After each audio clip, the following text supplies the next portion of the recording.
They are among our island's greatest generation, our war survivors, who carry the stories of Guam's pain, courage, and unbreakable spirit.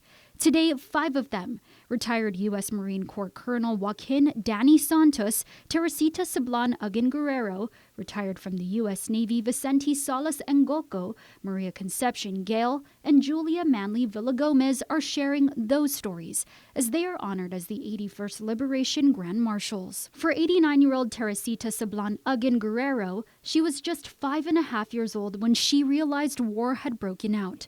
She remembers the pain of her time in the Manangan concentration camp with no food, no water, and only a small blanket to cover their shelter. When it rained, the water poured in like a fountain, leaving many to suffer.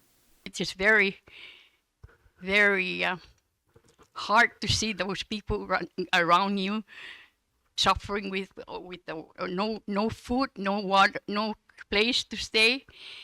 She also recalls seeing people brutally killed there.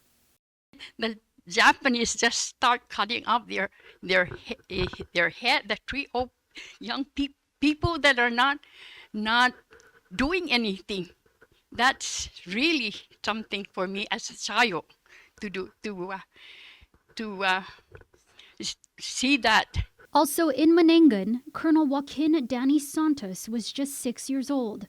When his family was forced to march there, his grandfather brought a bull cart to carry the elderly, the sick, and the children on the journey from Asen to the camp. In the mornings, he and his brother were tasked with fetching water for their grandmother, but their work didn't end there. She light up the pot once a day between 11 o'clock and noon, I suppose. And the fire must not have any flame going up, otherwise that becomes basically a signal for the planes, American planes, if they're in the area, to go and look at what's going on. So my job and my brother's job is to ensure that the flame is does not rise. He also remembers a moment of heartbreak.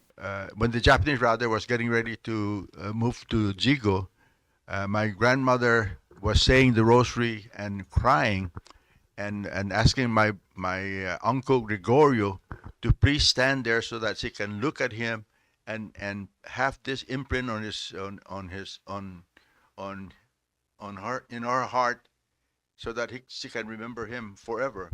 He adds his uncle never returned. He was never listed among those beheaded at Chiguyan. But years later, he learned 2 patrols found 8 more bodies on August 8 and 9 of 1944. He still wonders if his uncle was among them. Still, hope remains clear for these survivors.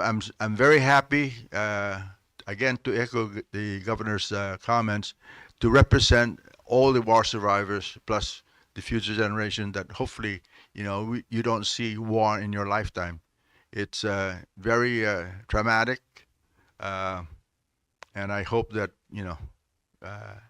we defend our island with some dignity. The 5 Grand Marshals will be on the parade route on Monday, July 21st, starting at 8 a.m. To listen to their full stories, visit KUAM.com.